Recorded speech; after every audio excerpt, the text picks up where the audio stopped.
اعوذ باللہ من الشیطان الرجیم بسم اللہ الرحمن الرحیم وَإِذَا ضَرَبْتُمْ فِي الْأَرْضِ فَلَيْسَ عَلَيْكُمْ جُنَاحٌ أَن تَقْصُرُوا مِنَ الصَّلَاةِ صدق اللہ العظیم۔ اب یہ پھر کچھ شریعت کے احکام آ رہے ہیں، گویا کہ خطاب کا رخ پھر اب مسلمانوں کی طرف، اہل ایمان کی طرف۔ شریعت کے احکام، عبادات سے متعلق تفاصیل۔ اور اے مسلمانوں، جب تم زمین میں سفر کرو تو کوئی حرج نہیں ہے تم پر، کوئی گناہ نہیں ہے کہ تم کچھ کم کر لیا کرو نماز میں۔ ان خفتم ان یفتنکم الذین کفروا، اگر تمہیں اندیشہ ہو کہ تم کو نقصان پہنچائیں گے کافر۔ ان الکافرین کانوا لکم عدوا مبینا، یقیناً یہ کافر تمہارے کھلے دشمن ہیں۔ یہ ہے قصر صلاۃ، لیکن صلاۃ الخوف کی حالت میں، جنگ کی حالت میں قصر کا حکم۔ اور اس میں بھی خاص طور پر جو صورتحال تھی کہ جب حضور کے ساتھ ہوتے تھے تو اب اگر شکل یہ ہوتی کہ آدھا آدھا لشکر علیحدہ علیحدہ نماز پڑھے اور پھر حضور ایک کے ساتھ نماز پڑھے تو دوسروں کو محرومی کا احساس ہوتا۔ لہذا آپ دیکھیے کہ ایک بہت عمدہ تدبیر بتائی گئی۔ فَإِذَا كُنْتَ فِيهِمْ، تو اے نبی جب آپ بھی ان کے اندر موجود ہوں، فَأَقَمْتَ لَهُمُ الصَّلَاةَ، اور آپ نے ان کے لیے نماز کھڑی کر دی ہو، فَلْتَقُمْ طَائِفَةٌ مِّنْهُمْ مَعَكَ، تو ان میں سے ایک گروہ کو تو کھڑے ہونا چاہیے آپ کے ساتھ۔ وَلْيَأْخُذُوا أَسْلِحَتَهُمْ، اور جو دوسرے ہیں وہ اپنا اسلحہ لے کر چاق و چوبند رہیں۔ فَإِذَا سَجَدُوا فَلْيَكُونُوا مِن وَرَائِكُمْ، تاکہ جب تم سجدہ کرو، جو حضور کے ساتھ نماز پڑھ رہے سجدے میں جائیں تو وہ دوسرا گروہ جو ہے جو نماز میں شریک نہیں ہے وہ ان کی حفاظت کرے، کھڑے رہے ان کے پیچھے۔ وَلْتَأْتِ طَائِفَةٌ أُخْرَىٰ، اب اس کے بعد ہوتا کیا تھا کہ حضور نے ایک رکعت نماز پڑھا دی اور آپ بیٹھے رہے، دوسری رکعت کے لیے اٹھے نہیں، دوسری رکعت مسلمانوں نے خود ادا کر لی۔ اب جب انہوں نے سلام پھیر دیا چلے گئے تو جو پہلے جو تھے جو اس وقت تک شریک نہیں ہوئے تھے وہ حضور کے پیچھے آ گئے۔ اب حضور نے ایک رکعت اور پڑھی تو ان کی ایک رکعت حضور کے پیچھے ہو گئی، اس کے بعد حضور نے ایک رکعت کے بعد سلام پھیر دیا، انہوں نے پھر ایک رکعت اور ادا کر لی، اس طریقے سے کہ کوئی بھی حضور کی امامت کے شرف سے اور فضل سے محروم نہ رہے۔ فَإِذَا سَجَدُوا فَلْيَكُونُوا مِن وَرَائِكُمْ وَلْتَأْتِ طَائِفَةٌ أُخْرَىٰ فَلْيُصَلُّوا مَعَكَ، اب وہ دوسرا گروہ کو آنا چاہیے کہ جنہوں نے ابھی نماز نہیں پڑھی تھی کہ وہ آپ کے ساتھ نماز پڑھے۔ وَلْيَأْخُذُوا حِذْرَهُمْ وَأَسْلِحَتَهُمْ، اور ان کو چاہیے کہ وہ اپنی ڈھالیں بھی، اپنا بچاؤ بھی اور اسلحہ بھی ساتھ رکھے۔ وَدَّ الَّذِينَ كَفَرُوا لَوْ تَغْفُلُونَ عَنْ أَسْلِحَتِكُمْ وَأَمْتِعَتِكُمْ، یہ کافر تو اسی طاق میں رہتے ہیں، اسی امید میں رہتے ہیں کہ تم جیسے ہی غافل ہو جاؤ۔ وَدَّ الَّذِينَ كَفَرُوا لَوْ تَغْفُلُونَ عَنْ أَسْلِحَتِكُمْ، اپنے اسلحہ سے غافل ہو جاؤ، وَأَمْتِعَتِكُمْ، اور اپنے مال و اسباب سے، فَيَمِيلُونَ عَلَيْكُمْ مَيْلَةً وَاحِدَةً، تو وہ تم پر ایک دم ٹوٹ پڑے حملے کے اندر۔ وَلَا جُنَاحَ عَلَيْكُمْ إِن كَانَ بِكُمْ أَذًى مِّن مَطَرٍ، اور کوئی حرج نہیں ہے تم پر، کوئی گناہ نہیں ہے اگر تمہیں کوئی تکلیف ہو یا بارش کی وجہ سے کوئی صورتحال ایسی ہو، اور تم مرضى یا تم بیمار ہو، ان تضعوا اسلحتکم، کہ اسلحہ تو اپنا رکھ دو، وخذوا حذرکم، لیکن صرف ڈھال لے لیا کرو کہ اچانک کوئی حملہ ہو جائے تو اگر پوری تلوار نیزہ وغیرہ سب اپنے جسم کو لگایا ہوا ہے تو نماز کا پڑھنا مشکل ہے، اور یہ کہ حالات ایسے ہیں تو اسلحہ علیحدہ رکھ دیا جائے لیکن ڈھال اپنے پاس موجود رہے، تاکہ اچانک کوئی حملہ ہو تو کم سے کم انسان کو وقت ملے کہ وہ اپنے آپ کو بچا کر اور پھر وہ اپنا اسلحہ بھی لے لے گا۔ ان اللہ اعد للکافرین عذابا مہینا، یقیناً اللہ تعالیٰ نے کافروں کے لیے بہت اہانت آمیز عذاب تیار کر رکھا ہے۔ فَإِذَا قَضَيْتُمُ الصَّلَاةَ، پھر جب یہ نماز اس طریقے سے تم ادا کر لو، فاذکروا اللہ قیاما وقعودا وعلی جنوبکم، تو پھر ذکر کرو اللہ کا، کھڑے ہوئے، بیٹھے ہوئے، لیٹے ہوئے، سواریوں پر چلتے ہوئے۔ وہ ذکر جو ہے وہ ذکر کثیر، وہ صرف نماز کے ساتھ نہیں ہے بلکہ جیسے سورہ جمعہ میں آیا ہے کہ فَإِذَا قُضِيَتِ الصَّلَاةُ فَانتَشِرُوا فِي الْأَرْضِ وَابْتَغُوا مِن فَضْلِ اللَّهِ وَاذْكُرُوا اللَّهَ كَثِيرًا لَعَلَّكُمْ تُفْلِحُونَ، ہر حال میں جب تم اللہ کو یاد رکھو، اللہ کا ذکر کرتے رہو۔ ادعیہ معصورہ ہے، اوراد معصورہ ہے، اوراد مسنونہ ہے، ان کے سے اپنی زبان کو، اپنے ذہن کو اور قلب کو ایمان کے ساتھ تر و تازہ رکھو۔ فَإِذَا اطْمَأْنَنْتُمْ، اور جب تمہیں امن حاصل ہو جائے، یعنی یہ نماز کی یہ کیفیت جو ہے یہ صرف اس شکل میں ہوگی کہ خوف ہے، صلاۃ الخوف۔ جب تمہیں امن حاصل ہو جائے، خوف جاتا رہے، فاقیموا الصلاۃ، پھر نماز قائم کرو، جیسے کہ نماز کے قائم کرنے کے آداب ہیں، اس کی شرائط ہے۔ ان الصلاۃ کانت علی المؤمنین کتابا موقوتا، یقیناً نماز اہل ایمان پر فرض کی گئی ہے، فرض ہونے کی شکل میں اور وقت کے ساتھ۔ اس کی فرضیت ہے اور موقوت ہے، اس کے اپنے اوقات ہے، اور اس اوقات کے ضمن میں آپ کو بتا چکا ہوں کہ حضرت جبرائیل نے 2 دن نماز آپ کو پڑھائی، ایک دن 5 نمازیں اول وقت میں، دوسرے دن 5 نمازیں آخر وقت میں، اور بتایا کہ ان کے مابین وقت ہے۔ ولا تہنوا فی ابتغاء القوم، اور دیکھو اس قوم یعنی اپنے دشمن کا پیچھا کرنے میں سست نہ بنو۔ اب تو یہ سمجھیے کہ جو حق و باطل کی جنگ ہے وہ آخری مرحلے کو پہنچ گئی ہے، اب آخری مرحلے پہ آ کے تھک نہ جانا۔ ولا تہنوا فی ابتغاء القوم، ان کا پیچھا کرنے میں سست مت پڑو، ہمت نہ ہارو۔ ان تکونوا تعلمون، بڑے پیارے الفاظ ہیں، اگر تمہیں کوئی تکلیف پہنچتی ہے، الم پہنچتا ہے، بے آرامی ہے، فإنہم یعلمون کما تعلمون، تو کیا انہیں نہیں پہنچتا؟ انہیں بھی تو تکلیف پہنچتی ہے، وہ بھی جنگ کر رہے ہیں، وہ بھی زخم کھاتے ہیں، ان کے بھی لوگ مر رہے ہیں، وہ ساری تکلیفیں انہیں بھی پہنچ رہی ہیں، دشمنوں کو بھی۔ وَتَرْجُونَ مِنَ اللَّهِ مَا لَا يَرْجُونَ، اور تم اللہ سے امیدیں رکھتے جو وہ نہیں رکھتے۔ تمہیں تو جنت کی امید ہے، تمہیں اللہ سے مغفرت کی امید ہے، انہیں تو یہ بھی نہیں ہے۔ اس اعتبار سے تمہیں تو ان سے کہیں آگے بڑھ جانا چاہیے۔ وہ آخری آیت تھی سورہ آل عمران کی کہ یا ایھا الذین آمنوا اصبروا وصابروا ورابطوا، ان سے تو بڑھ جانا چاہیے صبر کے اندر کہ تمہارا سہارا تو اللہ ہے، وما صبرک الا باللہ۔ ان کے تو یہ من گھڑت قسم کے دیویاں دیوتا، ان کے دل کے اندر ان کی حقیقت میں کوئی قدر و قیمت بھی نہیں ہے، پھر بھی وہ اپنے باطل معبودوں کے لیے اس طریقے سے جان جوکھوں میں ڈال رہے ہیں، تو مسلمانوں تمہیں تو اس سے دشورہ کرنا چاہیے۔ ولا تہنوا فی ابتغاء القوم ان تکونوا تعلمون فإنہم یعلمون کما تعلمون وترجون من اللہ ما لا یرجون وکان اللہ علیما حکیما، اور یقیناً اللہ تعالی علیم ہے اور حکیم ہے۔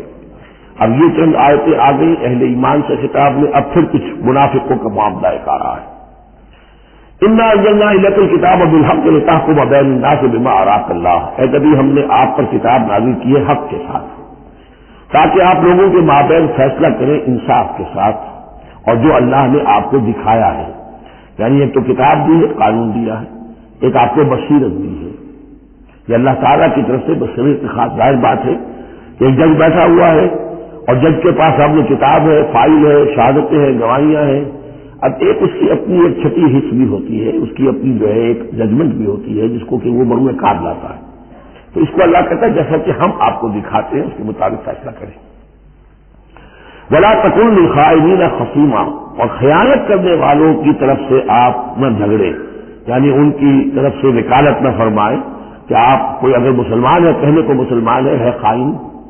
تو اب اس کی طرفداری جو ہے آپ کو نہیں کرنی ہے۔ اس کا اصل میں ایک واقعہ ہو گیا تھا کہ ایک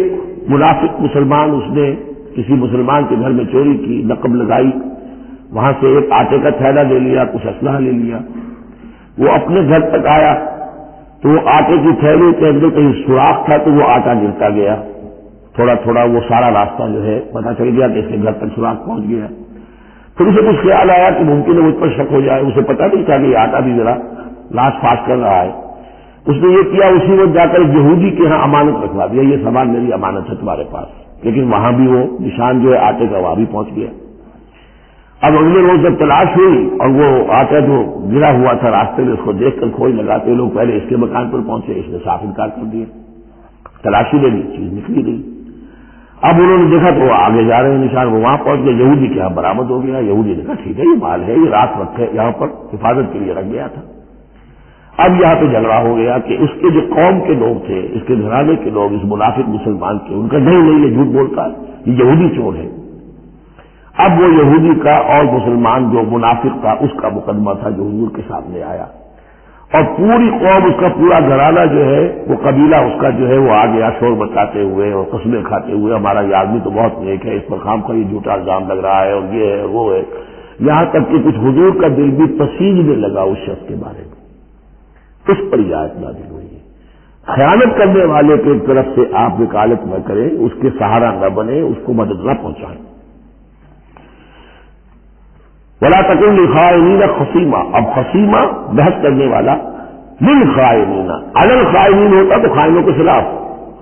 خائنوں کے حق میں آپ دلیل نہ دیں. واستغفر اللہ، اور یہ جو بھی آپ کی طبیعت میں نرمی پیدا کچھ ہو گئی تھی اس پر اللہ سے استغفار کیجیے. ان اللہ کان غفورا رحیما، یقیناً اللہ تعالیٰ بخشنے والا اور رحیم ہے. ولا تجادل عن الذین یختارون انفسهم، آپ مت جھگڑیے ان لوگوں کی طرف سے جنہوں نے کہ اپنے جانوں کے ساتھ خیانت کی ہے. اب ہم یہ امید لگائے بیٹھے حضور ہماری طرف سے شفاعت کریں گے کہ ہم نے بے ایمانیاں کی ہیں، حرام خوریاں کی ہیں، شریعت کی دجیاں بکھیری ہے، تو حضور گویا کہ ہماری شفاعت کریں گے. یہاں فرمایا جائے ولا تجادل عن الذین یختارون انفسهم، مت جھگڑیے آپ ان لوگوں کی طرف سے، ان کی طرف سے وکالت مت کیجیے. ان اللہ لا یحب من کان خوانا اثیما، اللہ تعالیٰ کو بالکل پسند نہیں ہے وہ لوگ کہ جو خوان ہو، خیانت کرنے والے اور گناہ گار ہو. یستخفون من الناس ولا یستخفون من اللہ، یہ لوگ شرماتے ہیں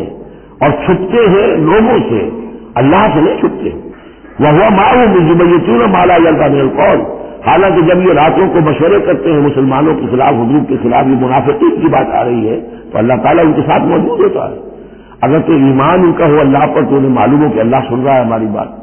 یہ مسلمانوں سے ڈرتے ہیں، خفیہ رکھتے ہیں اپنی باتوں کو. ان بدبختوں کو یہ خیال نہیں ہے کہ اللہ وہ تو ہر وقت ہمارے پاس موجود ہے. وَقَالَ اللَّهُ بِمَا يَعْمَلُونَ مُحِيطًا، اور جو کچھ وہ کر رہے ہیں اللہ اس کا احاطہ کیے ہوئے ہیں، یعنی اس کی پکڑ سے یہ کہیں باہر نہیں نکل سکتے. ہاں انتم ہؤلاء جادلتم عنہم فی الحیات الدنیا، اب یہاں تو اشارہ ہو رہا ہے وہ جو منافق مسلمان تھا چور، اس کے جو گھرانے والے لوگ تھے کہ اے لوگوں تم نے دنیا کی زندگی میں تو ان کی طرف سے جھگڑا کر لیا، یہاں تک کہ حضور کو بھی بتلانے کی حد تک تم پہنچ گئے. وَمَن يُجَادِلُ اللَّهَ عَنْهُ يَوْمَ الْقِيَامَةِ، قیامت کے دن کون مجادلہ کرے گا اللہ سے. یہاں تم چھڑا بھی لو، حضور کو بھی فرض کیجیے. حضور نے فرمایا، یہ حدیث موجود ہے کہ میرے سامنے کوئی مقدمہ پیش ہوتا ہے تو کوئی ایک فریق زیادہ چرب زبان ہوتا ہے، اپنی بات کو پیش کرتا ہے اور میرے ہاں سے وہ غلط فیصلہ لے جاتا ہے. فرض کیجیے زمین کا کوئی ٹکڑا تھا اور میں نے غلط ڈگری اس کے حق میں دے دی، تو وہ سمجھ لے کہ چاہے میری عدالت سے ڈگری لے کر گیا ہے لیکن وہ جہنم کا ٹکڑا لے کر گیا ہے، زمین کا ٹکڑا لے کر نہیں گیا. تو یہ تو معاملات ہیں کہ جو بھی عدل ہو رہا ہے، فیصلہ ہو رہا ہے، اس میں جو بھی کیسز ہیں، جو بھی گواہیاں ہو رہی ہیں اس کے مطابق فیصلہ کر رہے ہیں. اب ہر وقت تو اللہ تعالیٰ کی طرف سے حضور صلی اللہ علیہ وسلم کے لیے ہر مرحلے پر تو نہیں تھا، جہاں اللہ محسوس کرتا تھا آپ کو متنبع فرما دیتا تھا. ہاں تم ہؤلاء، یہ تمہیں لوگ ہو جادلتم عنہم فی الحیات الدنیا، تم نے بہت جھگڑا کیا ان کی طرف سے، اپنے ساتھی اپنے رشتہ دار کی طرف سے دنیا کی زندگی میں. فمن یجادل اللہ عنہم یوم القیامہ، تو کون ہے جو اللہ سے جھگڑا کر سکے گا ان کی جانب سے قیامت کے دن. امن یکون علیہم وکیلا، یا کون ہوگا جو اس کا کارساز بن سکے گا، ان کا وکیل بن سکے گا. ومن یعمل سوءا او یظلم نفسہ، اور جو کوئی بری حرکت کرے گا یا اپنے اوپر ظلم ڈھائے گا، ثم یستغفر اللہ، اور پھر اللہ سے استغفار کرے گا، یجد اللہ غفور الرحیم، وہ اللہ کو پائے گا غفور الرحیم. سیدھی روش ہے، غلطی ہو گئی، خطا ہو گئی، مان لو، یہ دنیاوی سزا ہے وہ بھگت لو، اللہ سے استغفار کرو، آخرت کی سزا سے چھٹکارا مل جائے. اب اس سے بھی آگے ہے معاملہ. وَمَن يَكْسِبْ إِثْمًا فَإِنَّمَا يَكْسِبُهُ عَلَىٰ نَفْسِهِ، جو کوئی بھی کوئی گناہ کماتا ہے وہ اپنی جان پر وبال دیتا ہے.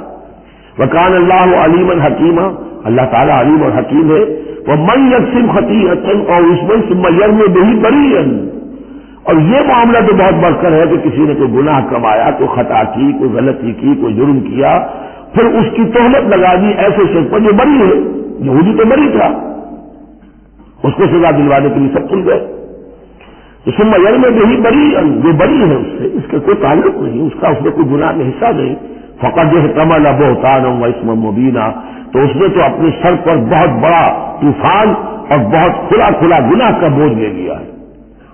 ولولا فضل اللہ علیک، اب یہ حضور سے خطاب ہو رہا ہے کہ اس معاملے میں اگر اللہ تعالیٰ نے بروقت آپ کو مطلع نہ کر دیا ہوتا، ولولا فضل اللہ علیک ورحمتہ لہمت طائفۃ منہم ان یضلوک، تو ان میں سے ایک گروہ ان منافقین میں سے وہ تو اس کے اوپر تل گیا تھا کہ آپ کو گمراہ کر دے، یعنی آپ سے غلط فیصلہ کروا لے، عدالت محمدی سے ظلم ہو جائے اور وہ جو اصل میں مجرم نہیں تھا، بے گناہ جو یہودی، اس کو پکڑ لیا جائے.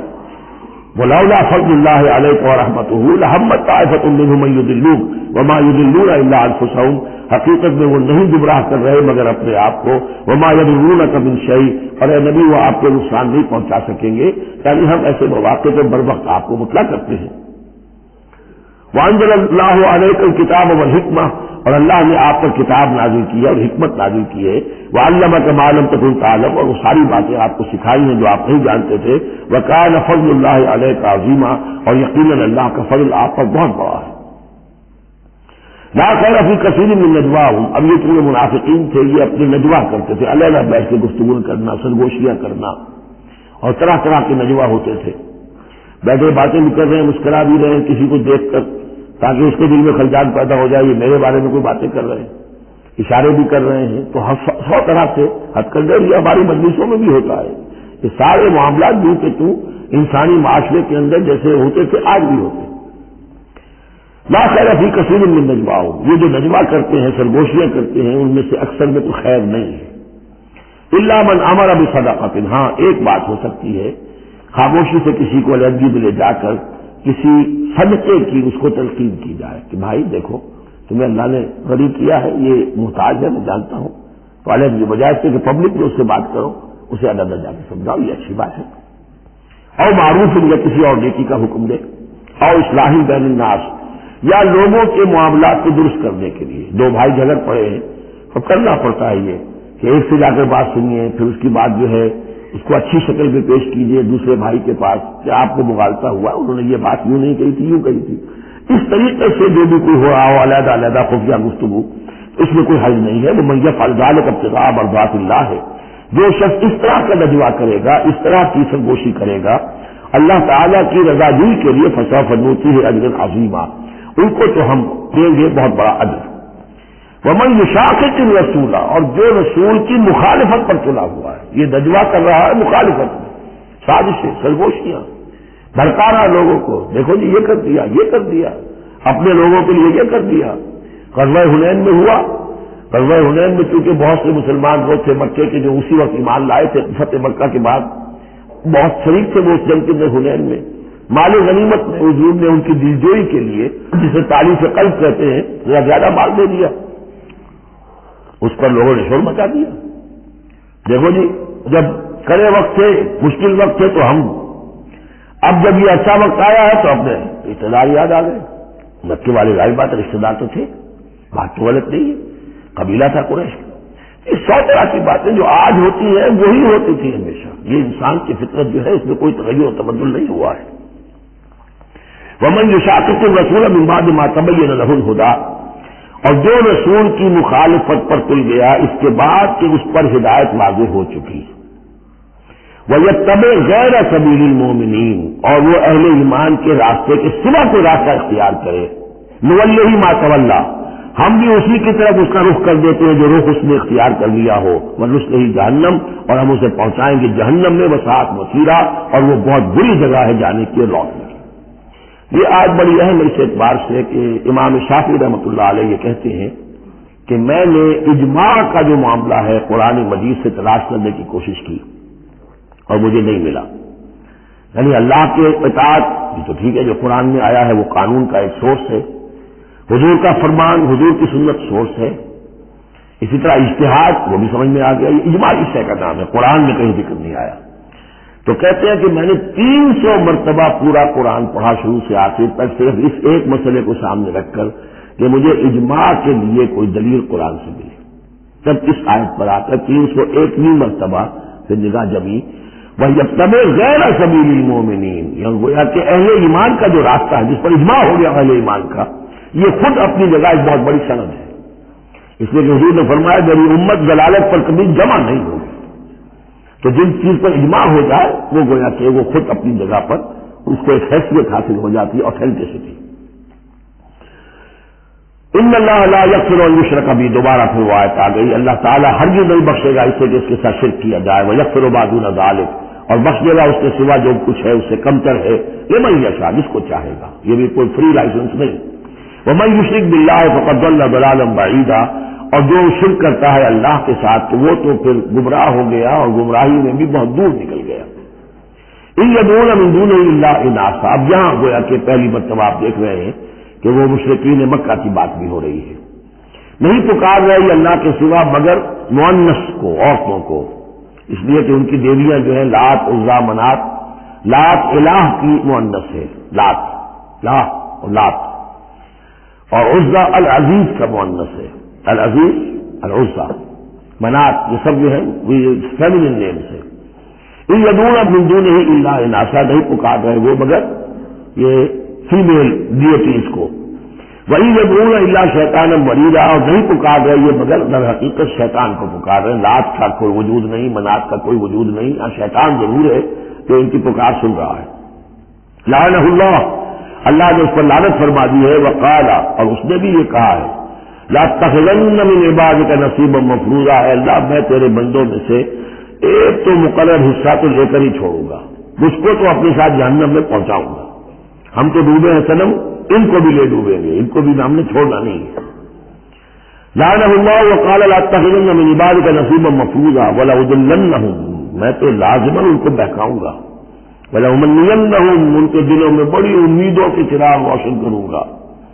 بڑے برائٹ کیریئرز ہیں، اس میں بڑی بڑی تمنائیں ہیں، آرزویں ہیں، لگے رہو اسی کام کے اندر۔ پھر امانیہ ہیں، اللہ بخشی دے گا، اللہ ہم تو اللہ کے رسول کے امتی ہیں، ہمیں خوف کس بات کا ہے، ہم تو اللہ کے بیٹے ہیں، اس کے بڑے چہیتے ہیں، ہمیں کس کا خوف ہے۔ اور پھر یہ کہ امیدیں بڑی بڑی طول عمل جس کو کہتے ہیں، دنیا کے لمبے لمبے منصوبے۔ وَلَأُضِلَّنَّهُمْ وَلَأُمَنِّيَنَّهُمْ وَلَآمُرَنَّهُمْ، اور میں انہیں حکم دوں گا فَلَيُبَتِّكُنَّ آذَانَ الْأَنْعَامِ، پھر میرے حکم سے یہ چوپایوں کے کان چیر دیں گے۔ تو میں بتا چکا ہوں سورہ انعام میں یہ باتیں ساری آئیں گی، فلاں کے نام پر ایک اونٹ کو اس کے کان چیر کر جو ہے آزاد کر دیا، اب اسے کوئی چھیڑ نہیں سکتا، اس کا گوشت نہیں کھایا جا سکتا، اس پر سواری نہیں ہو سکتی، فلاں بت کے یا فلاں دیوتی کے نام پر اس کو جو ہے چھوڑ دیا گیا ہے۔ وَلَآمُرَنَّهُمْ، اور میں پھر انہیں حکم دوں گا فَلَا يُغَيِّرُنَّ خَلْقَ اللَّهِ، وہ اللہ کے خلق میں تبدیلی کریں گے۔ اب جو کچھ آپ دیکھ رہے ہیں کہ مردوں میں عورتوں کے سے انداز، عورتوں میں مردوں کے سے انداز اختیار کرنا، یہ سارا جو کچھ ہو رہا ہے اور اب جو ہو رہا ہے وہ تو یہ سمجھے جینیٹکس جو ہے، اور اس میں اللہ کی تخلیق میں اب انسان اس جگہ پہنچ گیا ہے کہ وہ اپنا اختیار استعمال کر رہا ہے۔ اللہ کی تخلیق، اس کی اسپیشیز بنائی ہوئی، اس کی جینز، اب انسان جو ہے اس کے ذریعے سے وہ سارا معاملہ جو آج پہنچا ہوا ہے بڑے ایک عجیب حد تک پہنچ گیا ہے کہ اللہ کی بنائی ہوئی چیزوں کے اندر تغیر و تبدل کیا جائے۔ وَمَن يَتَّخِذِ الشَّيْطَانَ وَلِيًّا مِن دُونِ اللَّهِ فَقَدْ خَسِرَ خُسْرَانًا مُبِينًا، اور جس شخص نے بھی اللہ کو چھوڑ کر شیطان کو اپنا ولی بنا لیا، فَقَدْ خَسِرَ خُسْرَانًا مُبِينًا، تو وہ تو بہت کھلے خسارے میں اور تباہی میں مبتلا ہو گیا۔ یعدہم ویمنیہم، وہ ان سے وعدے بھی کرتا ہے، انہیں امیدیں بھی دلاتا ہے، شیطان جس کو ہم کہتے ہیں سبز باغ دکھاتا ہے۔ وما یعدہم الشیطان الا غرورا، اور نہیں وعدہ کرتا اسے شیطان مگر دھوکے کا، وہ اپنے کسی وعدے کو پورا نہیں کر سکتا۔ اولئک مأواہم جہنم، یہ وہ لوگ ہیں جن کا ٹھکانہ جہنم ہے۔ ولا یجدون عنہا محیصا، اور پھر وہ وہاں سے فرار کی کوئی جگہ نہیں پائیں گے، وہاں سے بھاگنے کا کوئی راستہ نہیں پائیں گے۔ والذین آمنوا، وہی سائملٹینیس کنٹراسٹ، اب دوسری طرف اہل ایمان کی شان کیا ہوگی؟ والذین آمنوا وعملوا الصالحات، جو لوگ ایمان لائیں اور نیک عمل کریں، سندخلہم جنات تجری من تحتہا الانہار، انہیں ہم عنقریب داخل کریں گے باغات میں جن کے نیچے نہریں بہتی ہوں گی، خالدین فیہا ابدا، جس میں وہ ہمیشہ ہمیشہ رہیں گے۔ وعد اللہ حقا، اللہ کا یہ وعدہ حق ہے، درست ہے، سچ ہے۔ ومن اصدق من اللہ قیلا، اور اللہ سے بڑھ کر کس کی بات سچی اور زیادہ ہو سکتی ہے؟ کون ہو سکتا ہے اپنے قول میں زیادہ سچا اللہ سے؟ لیس بامانیکم ولا امانی اہل الکتاب، اب یہاں پھر رخ پڑ رہا ہے مسلمانوں کی طرف۔ اے مسلمانوں، نہ تمہاری خواہشات پر کوئی شے موقوف ہے، نہ اہل کتاب کی خواہشات پر۔ کبھی آ گئی کہ تمہارے اندر بھی یہ خواہشات پیدا ہو جائیں گی، وشفل تھنکنگ پیدا ہو جائیں گی، شفاعت کے دھوکے پر تم حرام خوریاں کرو گے، سب کچھ کرو گے، وہی جو کچھ انہوں نے کیا تم بھی کرو گے، لیکن جان لو کہ اللہ کا قانون جو ہے غیر متبدل ہے، وہ بدلے گا نہیں۔ لیس بامانیکم، نہ تمہاری خواہشات سے، وشفل تھنکنگ سے، تمہاری امانی سے، تمہاری تمناؤں سے کچھ ہوگا، ولا امانی اہل کتاب، نہ اہل کتاب کی امانی سے۔ من یعمل سوءا یجز بہ، جو کوئی برا کام کرے گا اس کی جزا اسے مل کر رہے گی۔ بہت سخت الفاظ ہے یہ، اگرچہ اس میں نرمی کا پہلو ہے، اس لیے کہ بعض اوقات بدی کی جگہ پر نیکی جو ہے وہ اس کو اثر کو دھو دے گی، لیکن اکاؤنٹ فار تو ہو گیا نا، مطلب یہ اکاؤنٹ فار ہو کر رہے گی اسے۔ اب یہ ہے کہ کسی کی نیکی نے اس کی بدی کو چھپا لیا، کسی نے غلطی کی تھی، اس نے توبہ کی صدق دل کے ساتھ، وہ اس کی بدی جاتی رہی، لیکن اکاؤنٹ صاف ہوگا معاملہ. توبہ کو دیکھا جائے گا توبہ سچی تھی، واقعی تھی، واقعی اس نے اس حرکت کو پھر چھوڑ دیا تھا کہ نہیں. یہ صرف یہ کہ زبان سے گردان ہو رہی تھی استغفر اللہ ربی من کل ذنب واتوب الیہ، اور سارا وہ گناہ جو ہے اور حرام خوری جو کہ تم جاری تھی، تو وہ توبہ نہیں ہے. من یعمل سوءا یجز بہ ولا یجد له من دون اللہ ولیا ولا نصیرا، اور نہیں پائے گا وہ اللہ کے سوا نہ کوئی حمایتی، بلکہ یہاں ترجمہ ہوگا اللہ کے مقابلے میں نہ کوئی حمایتی پائے گا نہ کوئی مددگار. ومن یعمل من الصالحات من ذکر او انثی، اور جو کوئی عمل کرے گا نیکیوں کا، خواہ وہ مذکر ہو خواہ مؤنث ہو، مرد ہو یا عورت ہو، وہو مومن ہو مومن صاحب ایمان، فاولئک یدخلون الجنۃ ولا یظلمون نقیرا، تو یہ وہ لوگ ہیں کہ جو جنت میں داخل ہوں گے اور ان کی کوئی حق تلفی تل کے برابر بھی نہیں کی جائے گی. ومن احسن دینا ممن اسلم وجهه للہ وهو محسن، اس سے بہتر دین کس کا ہوگا جس نے نمبر 1 اپنا چہرہ اپنا سر اللہ کے سامنے جھکا دیا، اسلم اسلام آ گیا، وهو محسن، اور یہ احسان اس کے بعد اسلام ایمان احسان کے درجے تک پہنچ جائے، خوبصورتی کے ساتھ، خلوص کے ساتھ، للہیت کے ساتھ، پورے دین کا معاملہ، تفریق بین الدین نہیں، دین کے اندر جو ہے وہ حصہ بکھرا نہیں ہے، ٹوٹل دین. ومن احسن دینا ممن اسلم وجهه للہ وهو محسن واتبع ملت ابراہیم حنیفا، اور اس نے پھر پیروی کی دین ابراہیم کی یکسو ہو کر، یا ابراہیم کی جو یکسو تھا. واتخذ اللہ ابراہیم خلیلا، اور اللہ نے تو ابراہیم کو اپنا دوست بنا لیا تھا.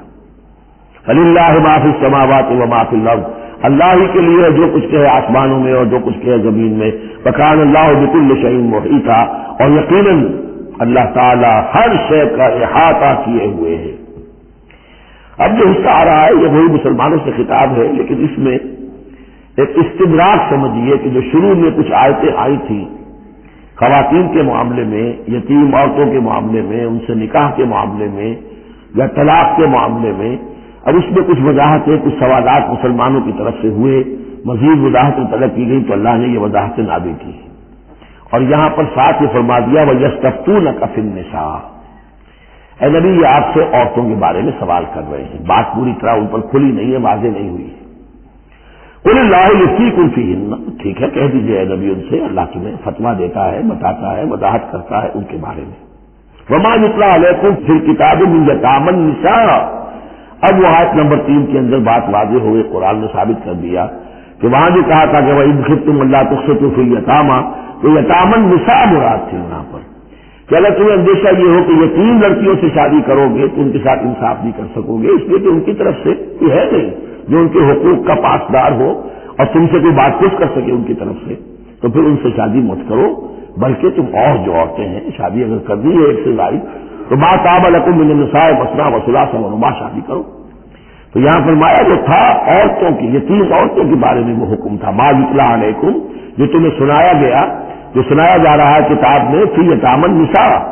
ان عورتوں کے بارے میں کہ جو یتیم ہیں، وہ عورتیں یا لڑکیاں،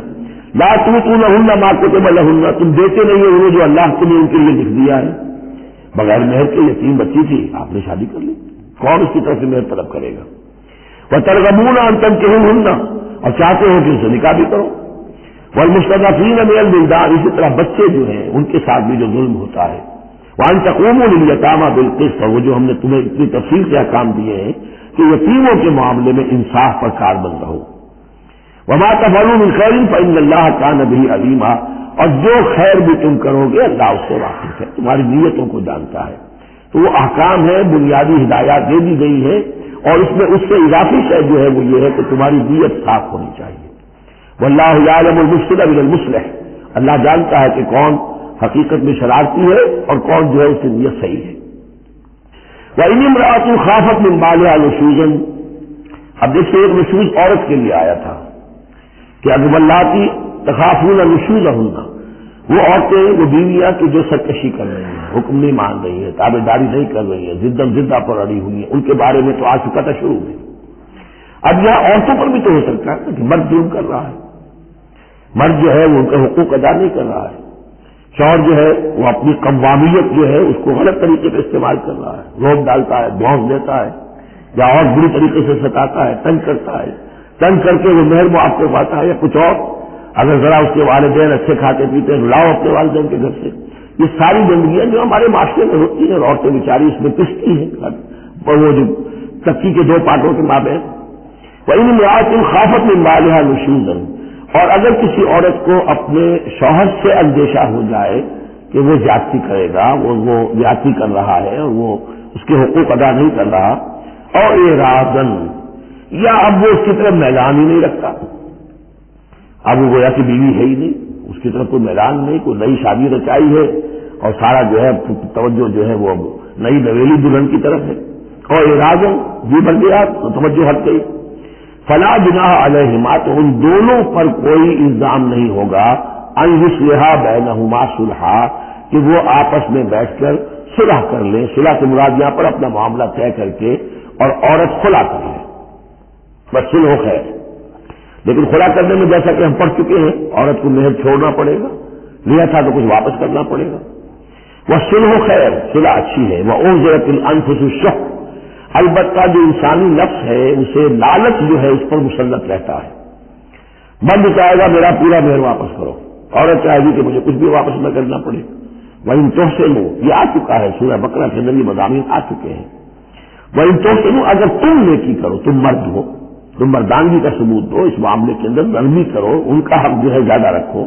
وَتَتَّقُوا فَإِنَّ اللَّهَ كَانَ بِمَا تَعْمَلُونَ خَبِيرًا، اور تم تقویٰ کی روش اختیار کرو تو جان لو کہ اللہ تعالیٰ تمہارے تمام اعمال سے باخبر ہے۔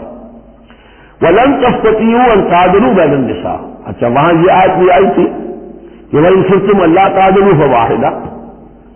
اگر تمہیں اندیشہ یہ ہو کہ تم اپنی بیویوں پہ اگر ایک سے زائد ہیں، دو ہیں، تین ہیں، چار ہیں، تو عدل نہیں کر سکو گے تو پھر ایک ہی پر اتفاق کرو، پھر دوسری شادی مت کرو، تمہیں اطمینان ہے، تمہیں اپنے اوپر یہ اعتماد ہے کہ تم یہ عدل کر سکتے ہو تب دوسری شادی کرو ورنہ نہیں۔ لیکن اب اس میں جیسا کہ میں نے عرض کیا تھا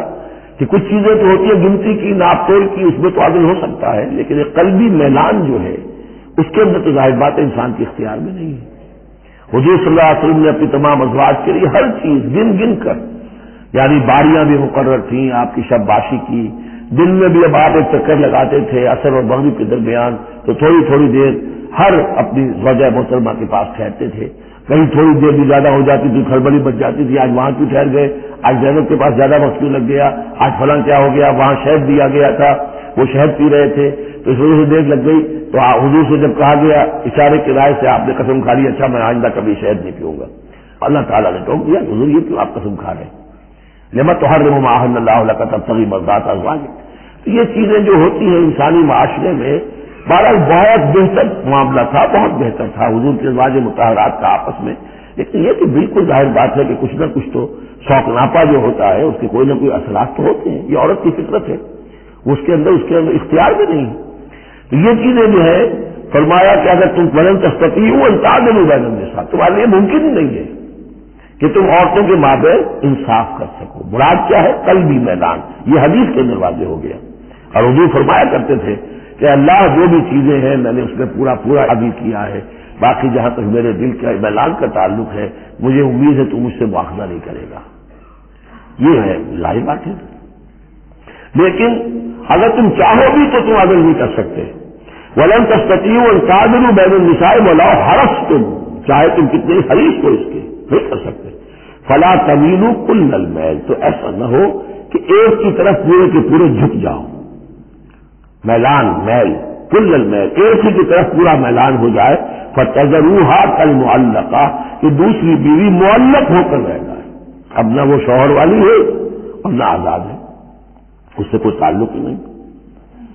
وَإِن تُصْلِحُوا وَتَتَّقُوا، اگر تم اصلاح کر لو اور تقویٰ کی روش اختیار کرو، فَإِنَّ اللَّهَ كَانَ غَفُورًا رَحِيمًا، تو اللہ تعالیٰ بھی غفور الرحیم ہے۔ وَإِن يَتَفَرَّقَا، اب یہ بہت اہم موضوع ہے کہ ہمارے ہاں طلاق کے بارے میں جو یہ مشہور ہو گیا صحیح ہے، ان ابغض الحلال عند اللہ الطلاق، یہ حلال چیزوں میں سب سے زیادہ اللہ کو ناپسند جو ہے وہ طلاق ہے، لیکن اسے کفر کے درجے تک پہنچایا ہوا ہے،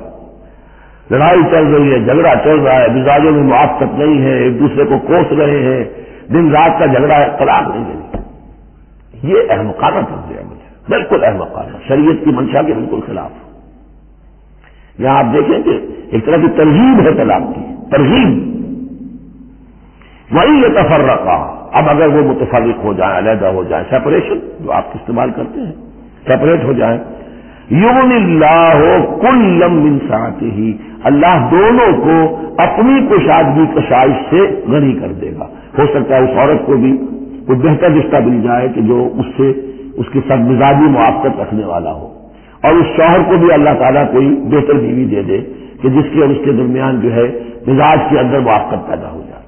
تو یہ کہ عدم موافقت ہے، لڑتے رہنا ہے، دنگا فساد ہے، لیکن یہ کہ وہ طلاق نہیں دینی ہے، یہ ہندوانہ اثرات ہیں ہم پر نمبر ایک، اور دوسرے عیسائیانہ اثرات ہیں. عیسائیت میں بھی طلاق حرام ہے، اس لیے کہ اصل میں انجیل میں شریعت اور قانون تو ہے ہی نہیں، لیکن جو حضور نے فرمایا ان ابغض الحلال عند اللہ طلاق، ایسی ہی کوئی بات حضرت مسیح نے فرمائی کہ اگر بلا وجہ کوئی شخص طلاق دے دیتا ہے تو یہ ایسا ہی ہے، فرض کیجئے کہ وہ عورت جو ہے اس کی وہ بے سہارا رہ گئی، ہو سکتی ہے کہ اس کا آوارہ ہو جائے، تو گویا کہ اب اس کی گناہ کا وبال اس پر ہوگا کہ جس نے اسے طلاق دی ہے، بلا سبب طلاق دے دی. اب وہ عورت جو ہے اگر اس کی شادی اور نہیں ہوئی تو اس کی آوارگی کا امکان موجود ہے. تو اس کو سمجھنا چاہیے کہ یہ اخلاقی تعلیم تھی، یہ قانونی تعلیم نہیں تھی. قانونی تعلیم تو وہی ہے کہ جو تورات کے اندر ہے. آپ حضور حضرت مسیح فرما کر گئے ہیں کہ یہ نہ سمجھو کہ میں قانون کو ختم کرنے آیا ہوں. موزائک لا جو ہے حضرت موسیٰ کی شریعت وہ تم پر نافذ رہے گی، لاگو رہے گی، عائد رہے گی. تو قانون قانون ہے اور اس کے ساتھ اخلاقی تعلیم ہوتی ہے. اس کو انہوں نے قانون بنا دیا، نتیجہ یہ ہوا جب تک بیوی کے اوپر آپ بدکرداری کا الزام ثابت نہ کر دیں آپ طلاق نہیں دے سکتے. لہذا وہ 100 طریقے کر کے پہلے اسے بدکردار بناتے ہیں اور پھر اس کا ثبوت لیتے ہیں، تب جان چھوڑاتے ہیں، ورنہ جان چھوڑ نہیں سکتی. تو یہ سارا کا سارا معاملہ جو ہے شریعت کے اندر تو جو صحیح راستے رکھ دیے گئے ہیں ان کو اگر چھوڑا جائے گا تو پھر غلط راستے اختیار کرنے پڑیں گے. تو ایک ہندوانہ اثرات جو ہمارا پس منظر ہے اور ایک جدید تہذیب کی جس پر عیسائیت کا غلبہ ہو گیا تھا، ان کے ہاں کے اثرات کی وجہ سے یہ طلاق کا معاملہ ہمارے ہاں تقریباً کفر بنا دیا لوگوں نے. وہی یتفرقا یغنی اللہ کلا من سعتہ، اگر وہ علیحدہ ہو جائیں، نہیں زیادہ کی موافقت ہو رہی، اللہ غنی کر دے گا ہر ایک کو، دونوں کو اپنی وسعت میں سے. وکان اللہ واسعا حکیما، اللہ بڑی وسعت رکھنے والا ہے، بڑی سمائی رکھنے والا ہے، اس کے خزانے بڑے وسیع ہیں، حکیم ہے، حکمت والا ہے، اس کا ہر حکم جو ہے وہ حکمت پر مبنی ہے. وَلِلَّهِ مَا فِي السَّمَاوَاتِ وَمَا فِي الْأَرْضِ، اللہ ہی کا ہے جو کچھ ہے آسمانوں میں اور جو کچھ ہے زمین میں. وَلَقَدْ وَصَّيْنَا الَّذِينَ أُوتُوا الْكِتَابَ مِنْ قَبْلِكُمْ وَإِيَّاكُمْ أَنِ اتَّقُوا اللَّهَ. اور دیکھو مسلمانوں، جو تم سے پہلے تھے انہیں بھی ہم نے وصیت کی تھی، جنہیں کتاب دی تھی، اور اب تمہیں بھی وصیت دی ہے کہ اللہ کا تقوی اختیار کرو. اصل شے ہے تقوی، ورنہ شریعت جو ہے اس کا بھی مذاق بن جائے گا. اسی لیے حضور کا جو خطبہ ہے بہت مشہور، عام جمعوں میں آپ سنتے بھی ہوں گے، اوصیکم ونفسی بتقوی اللہ. مسلمانوں میں تمہیں بھی وصیت کرتا ہوں اور اپنے نفس کو بھی وصیت کرتا ہوں کہ اللہ کا تقوی اختیار کرو. تو انفسکم واہلیکم نارا، بچاؤ اپنے آپ کو اور اپنے اہل و عیال کو آگ سے. تو یہ تقوی جو ہے، وَلَقَدْ وَصَّيْنَا الَّذِينَ أُوتُوا الْكِتَابَ مِنْ قَبْلِكُمْ، تم سے پہلے جن کو کتاب دی گئی تھی انہیں بھی ہم نے وصیت کی تھی. وَإِيَّاكُمْ، اور سن لو تم بھی کان کھول کر، تمہیں بھی یہ وصیت ہے أَنِ اتَّقُوا اللَّهَ، کہ اللہ کا تقوی اختیار کرو. فَإِن تَكْفُرُوا، اگر تم نہ مانو گے، فَإِنَّ لِلَّهِ مَا فِي السَّمَاوَاتِ وَمَا فِي الْأَرْضِ، تو جو کچھ بھی ہے آسمانوں میں اور جو کچھ بھی ہے زمین میں وہ اللہ ہی کا ہے. وَكَانَ اللَّهُ غَنِيًّا حَمِيدًا، اور اللہ تعالیٰ تو غنی ہے، اپنی ذات میں خود سے خودہ صفات ہے.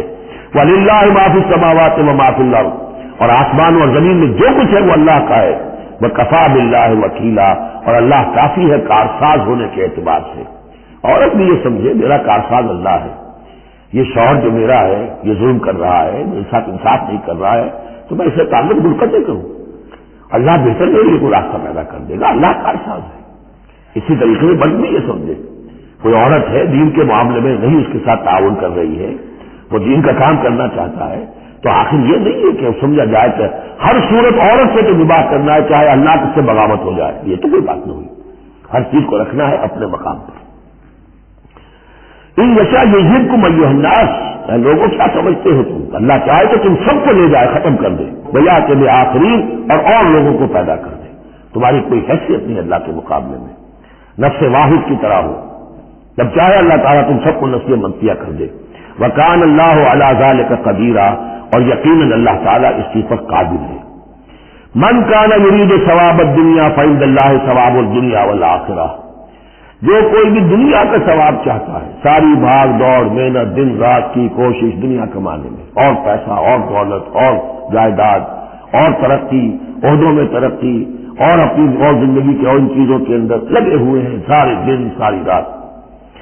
عند اللہ ثواب الدنیا والآخرہ، اللہ کے پاس تو ثواب دنیا کا بھی آخرت کا بھی ہے. تو ہی ناداں چند کلیوں پر قناعت کر گیا، ورنہ گلشن میں علاج تنگی دورہ بھی تھا. اللہ سے تم مانگو، دنیا بھی مانگو آخرت بھی مانگو. ربنا آتنا فی الدنیا حسنۃ وفی الآخرۃ حسنۃ وقنا عذاب النار. اللہ کے ساتھ اپنے معاملے کو درست کرو، خلوص و اخلاص کے اوپر اپنا تعلق استوار کرو، اس کی طرف سے جو ذمہ داریاں ہیں انہیں ادا کرو، پھر یہ کہ اللہ تعالیٰ دنیا سے بھی نوازے گا.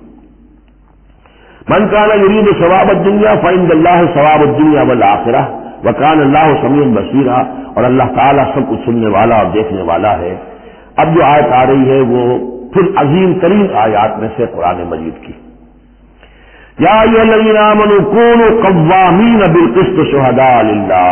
ولو علی انفسکم او الوالدین والاقربین ان یکن غنیا و فقیرا فاللہ اولی بہما ولا تتبعوا الهوى ان تعدلوا وان تلووا او تعرضوا فان اللہ کان بما تعملون خبیرا. اے اہل ایمان، کھڑے ہو جاؤ عدل کو قائم کرنے کے لیے پوری قوت کے ساتھ. سورہ آل عمران میں ہم نے کیا پڑھا تھا؟ اللہ قائم بالقسط ہے. شہد اللہ انہ لا الہ الا هو والملائکۃ واولو العلم قائما بالقسط. جب اللہ عدل قائم کرنا چاہتا ہے تو اللہ کے اس دنیا میں کارندے کون ہیں؟ اہل ایمان، سپاہی ہیں، اللہ کے سپاہی. لہذا عدل قائم کرے گا اللہ دنیا میں اہل ایمان کے ذریعے.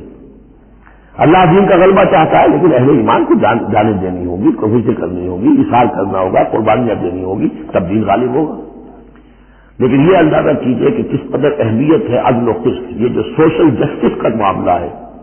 جتنا زور اسلام نے دیا ہے بدقسمتی سے آج کا ہمارا مذہبی طبقہ اتنا ہی اس سے بے بہرا، صرف انہیں پتہ ہی نہیں کہ سوشل جسٹس کی بھی کوئی اہمیت اسلام میں. قانون کی اہمیت ہے، تعزیرات کی اہمیت ہے، چور کا ہاتھ کاٹو اس کی اہمیت تو معلوم ہے، لیکن یہ کہ اس نظام کو درست کرو، ظلم ختم کرو، ایکسپلائٹیشن ختم کرو. یہ سرمایہ دار جس طریقے سے خون چوس رہے ہیں اور چوس چوس کر جیسے مچھر پھول جاتا ہے ہمارا خون پی کر، اس طرح وہ پھولے ہوئے ہیں. آخر یہ پورا نظام درست کرو نا. یہ مشین جو ہے، یہ پورا نظام جو ہے جس میں کہ ڈسٹریبیوشن آف ویلتھ جو ہے اس کا نظام غلط ہے. ایک ایسی چکی ہے کہ آٹا پیس کر ایک طرف ڈالتی ہے دوسری ڈالتی نہیں. ایک طرف بھوک ہے، قاد الفقر یکون کفرا. یہ فقر جو ہے یہ تو کفر تک انسان کو پہنچا دیتا ہے. پہلے وہ نظام قائم کرو جس میں عدل ہو، جس میں ضمانت دی گئی ہو کہ ہر شخص کی، ہر شہری کی بنیادی ضروریات کی کفالت ہے، جو نظام خلافت کے اندر ہے. پھر کوئی چوری کرے تو ہاتھ کاٹو، ضرور کاٹو. لیکن یہ ہے کہ قانون تو ہمیں معلوم ہے. بحالات موجودہ آپ وہ قانون نافذ کر دیجیے، فائدہ ہوگا حرام خوروں کو، بلیک مارکیٹوں کو، جنہوں نے کہ حرام خوری سے دولت جمع کی ہوئی ہے. چور کا ہاتھ کٹے گا تو وہ پھر پاؤں پھیلا کے سوئیں گے، انہیں ڈر کا رہا. فائدہ ہوتا ہوگا. اصل چاہیے، میں یہ نہیں کہہ رہا کہ شریعت نافذ نہ کی جائے معاذ اللہ، لیکن یہ کہ شریعت شریعت ہے، دین دین ہے. لا جو ہے وہ سب کرتا ہے سسٹم کو. قانون جو ہے وہ کسی نظام کو قائم کرتا ہے، مضبوط کرتا ہے، سب کرتا ہے، اس کی خدمت کرتا ہے. جو سسٹم ہے نظام دین کا، اس کو قائم کرو، اور پھر اس کو قائم رکھنے کے لیے، اسے کنسالیڈیٹ کرنے کے لیے، اسے چلانے کے لیے، اسے مستقل کرنے کے لیے قانون نافذ کرو. یہ ہے جو کہ اصول ہے. یا ایھا الذین آمنوا کونوا قوامین بالقسط شہداء للہ. یہی مضمون سورہ مائدہ میں بھی آ جائے گا، کل ہم پڑھیں گے انشاءاللہ. صرف یہ کہ اس میں ترتیب بدل گئی ہے. یا ایھا الذین آمنوا کونوا قوامین للہ شہداء بالقسط، بس اتنا فرق ہے. لیکن اس میں اشارہ ہو گیا کہ اللہ اور قسط گویا کے مترادف الفاظ ہیں. گواہ بن جاؤ اللہ کے، یا گواہ بن جاؤ قسط کے. کھڑے ہو جاؤ اللہ کے لیے یا کھڑے ہو جاؤ انصاف کے لیے. معلوم ہوا اللہ اور قسط یہ مترادف ہے. یا ایھا الذین آمنوا کونوا قوامین بالقسط شہداء للہ ولو علی انفسکم. خواہ یہ انصاف کی بات تمہارے اپنے خلاف جا رہی ہو، ابھی والدین یا تمہارے والدین کے خلاف جا رہی ہو، والاقربین کا تمہارے قرابت داروں کے خلاف جا رہی ہو، تمہارا تعلق عدل کے ساتھ، انصاف کے ساتھ، قسط کے ساتھ ہے، رشتہ داری کے ساتھ نہیں۔ ان یکن غنیًا اور فقیرًا، ایک چور دروازہ یہ ہوتا ہے تو خیر حق تو اس کا نہیں بنتا ہے، لیکن یہ غریب ہے، چلو میں اس کے حق میں فیصلہ کر دوں۔ ان یکن غنیًا اور فقیرًا فاللہ اولیٰ بہما، چاہے وہ شخص غنی ہے یا فقیر ہے،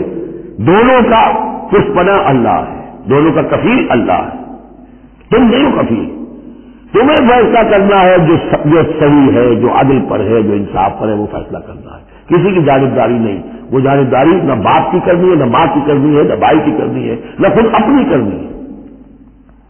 یا ایھا الذین آمنوا کونوا قوامین بالقسط شہداء للہ، اللہ کے گواہ بن کے کھڑے ہو جاؤ اللہ کے حق میں۔ دیکھیے شہادت اعلیٰ لوگوں پر گواہی، اور شہادت للہ اللہ کے لیے گواہی، جو واز وٹنسز اللہ کے گواہ، یہ تو ہمیں ہونا چاہیے، اللہ کے گواہ بن کر کھڑے ہو جائیں، ہر حق بات جو اللہ کی طرف سے اس کے علم بردار ہو، اور اس حق کو قائم کرنے کے لیے تن من دھن لگانے کے لیے اپنے آپ کی کمر کس لیں۔ ولا انفسکم وبالوالدین والاقربین ان یکن غنیا اور فقیرا فاللہ اولیٰ بہما، ان کا خیر خواہ اللہ ہے۔ فلا تتبعوا الہویٰ، تو دیکھو خواہشات کی پیروی نہ کرو، ان تعدلوا، مبادا تم عدل سے ہٹ جاؤ کہ تم عدل نہ کرو، خواہشات کی پیروی کر کے عدل سے برگشتہ ہو جاؤ۔ وَإِن تَلْوُوا أَوْ تُعْرِضُوا، اگر تم زبانوں کو ادھر ادھر مروڑے گے، بات جس کو آپ کہتے ہیں کہ اپنے الفاظ جو ہیں ان کو انسان جو ہے چوئنگ دی ورڈز، تو اس طریقے سے کہ بات کہنا بھی چاہتے ہیں کہہ بھی نہیں پا رہے ہیں، حق بات جو ہے زبان سے نکالنا نہیں چاہتے، غلط بات نکل نہیں رہی ہے۔ ان تلووا اور توڑوا، یا تم اعراض کرو گے، بچ جاؤ گے، منہ موڑ لو گے، فإن اللہ کان بما تعملون خبیرا، تو اللہ تعالیٰ جو کچھ تم کر رہے ہیں اس سے پوری طرح باخبر ہے، اللہ بے خبر نہیں ہے۔ اس کے بعد اب جو مضمون آ رہا ہے وہ شاید اس سورہ مبارکہ کا اہم ترین مضمون ہے۔ یا ایھا الذین آمنوا آمنوا باللہ ورسولہ والکتاب الذی نزل علی رسولہ والکتاب الذی انزل من قبل، اے ایمان والو، ایمان لاؤ اللہ پر اور اس کے رسول پر، اور اس کتاب پر جو اس نے نازل فرمائی اپنے رسول پر، اور اس کتاب پر جو اس نے پہلے نازل فرمائی۔ ایمان والو، ایمان لاؤ، کیا معنی عبارت؟ ایک ایمان ہے اقرار باللسان، وہ تو تمہیں حاصل ہے، وہ تمہیں موروثی طور پر حاصل ہو گیا،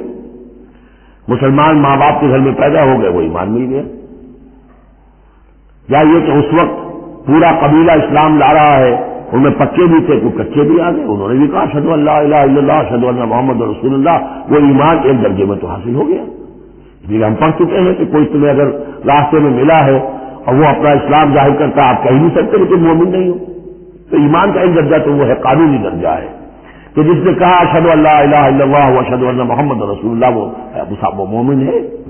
لیکن کیا حقیقی ایمان یہی ہے؟ نہیں، ایمان کیا ہے؟ یقین قلبی۔ یا ایھا الذین آمنوا آمنوا باللہ ورسولہ، ایمان لاؤ اللہ پر۔ اب ہم ترجمہ کریں گے، یوں کہیں گے ایمان لاؤ اللہ پر جیسے کہ ایمان لانے کا حق ہے، مانو رسول کو جیسے کہ ماننے کا حق ہے، اور یہ اسی وقت ادا ہوگا جب اللہ اور اس کے رسول پر ایمان دل میں کھب گیا، جیسے صحابہ کے بارے میں فرمایا گیا سورہ حجرات میں وَلَٰكِنَّ اللَّهَ حَبَّبَ إِلَيْكُمُ الْإِيمَانَ وَزَيَّنَهُ فِي قُلُوبِكُمْ، اللہ نے ایمان کو تمہارے نزدیک محبوب بنا دیا، اسے تمہارے دلوں میں کھبا دیا۔ اور کچھ لوگوں کے بارے میں فرمایا قالت الاعراب آمنا قل لم تؤمنوا ولكن قولوا اسلمنا ولما يدخل الايمان في قلوبكم، یہ بدو دعویٰ کر رہے ہیں ہم ایمان لے آئے، اے نبی ان سے کہہ دیجیے تم ہرگز ایمان نہیں لائے ہو، ہاں یوں کہہ سکتے ہو کہ ہم مسلمان ہو گئے، اسلام لے آئے ہیں، ہم نے سر تسلیم خم کر دیا، ہم نے اطاعت قبول کر لی، لیکن ابھی تک ایمان تمہارے دلوں میں داخل نہیں ہوا ہے۔ اصل ایمان وہ ہے جو دل میں داخل ہو جائے، اقرار باللسان و تصدیق بالقلب۔ لیکن یہاں بھی اصل میں جو ہے وہ سفر کن کی طرف ہو رہا ہے؟ منافقین کی طرف ہو رہا ہے۔ وہ ایمان تو لائے تھے لیکن وہ ایمان نہیں تھا۔ یا ایھا الذین آمنوا آمنوا باللہ ورسولہ والکتاب الذی نزل علی رسولہ، قرآن کے لیے لفظ نزل، والکتاب الذی انزل من قبل، اور تورات کے لیے انزل، اور اس کتاب پر بھی جو پہلے نازل کی گئی تھی۔ وَمَن يَكْفُرْ بِاللَّهِ وَمَلَائِكَتِهِ، جو کوئی کفر کرے گا اللہ کا اور اس کے فرشتوں کا، وَكُتُبِهِ اور اس کی کتابوں کا، وَرُسُلِهِ اور اس کے رسولوں کا، وَالْيَوْمِ الْآخِرِ اور قیامت کے دن کا، فَقَدْ ضَلَّ ضَلَالًا بَعِيدًا، تو وہ تو گمراہ ہو گیا اور گمراہی میں بہت دور نکل گیا۔ یہ آیتیں سب کی سب بہت ہی اہم ہیں اور بڑی گہری ہیں۔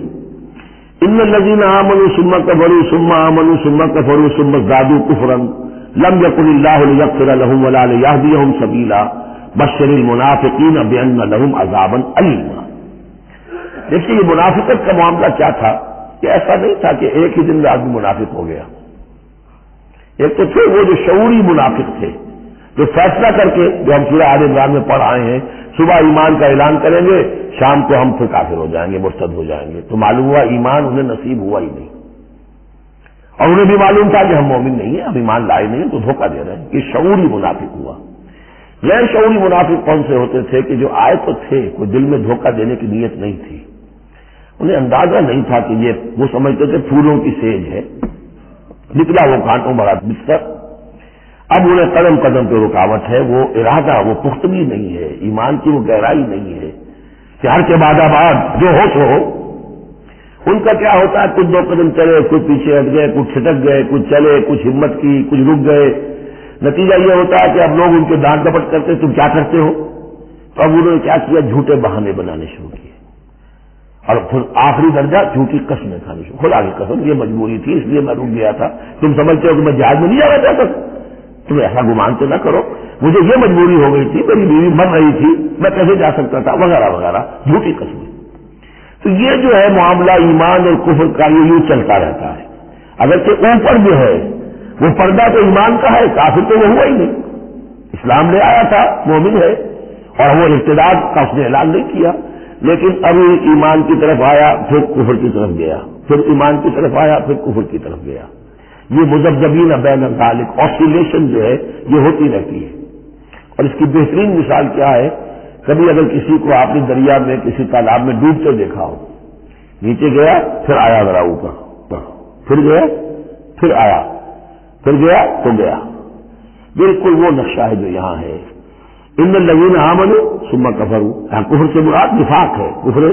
قانونی نہیں، کفر حقیقی، کفر معنوی، کفر باطنی، اندر ہی اندر ہو رہا ہے سب کچھ جو ہو رہا ہے۔ انہوں نے انکار اور اعلان کیا ہی نہیں ہے، اسلام سے انکار نہیں کیا، کفر کا اعلان نہیں کیا، یہ اندر ہو رہا ہے اس کی شخصیت کے باطن میں۔ ان الذین آمنوا ثم کفروا ثم آمنوا ثم کفروا، ایمان لائے پھر کفر کیا، پھر ایمان لائے پھر کفر کیا، ثم ازدادوا کفرا، پھر کفر میں بڑھتے چلے گئے۔ لم یکن اللہ لیغفر لہم، اللہ تعالیٰ ایسے لوگوں کو مغفرت کرنے والا نہیں ہے، ایسے لوگوں کی مغفرت کرنے والا نہیں، ولا لیہدیہم سبیلا، اور نہ ایسے لوگوں کو وہ راستہ دکھائے گا۔ اگلی آیت میں کھول دیا کہ یہ کن کا تذکرہ ہے، بشر المنافقین بان لہم عذابا الیما، اے نبی ان منافقوں کو بشارت دے دیجئے کہ ان کے لیے دردناک عذاب۔ یہاں تو آنا ہے تو یکسو ہو کے آؤ، غزل میں شرک رکھ کر مت آؤ۔ وَلَنَبْلُوَنَّكُمْ بِشَيْءٍ مِّنَ الْخَوْفِ وَالْجُوعِ وَنَقْصٍ مِّنَ الْأَمْوَالِ وَالْأَنفُسِ وَالثَّمَرَاتِ، کان کھول کر آؤ۔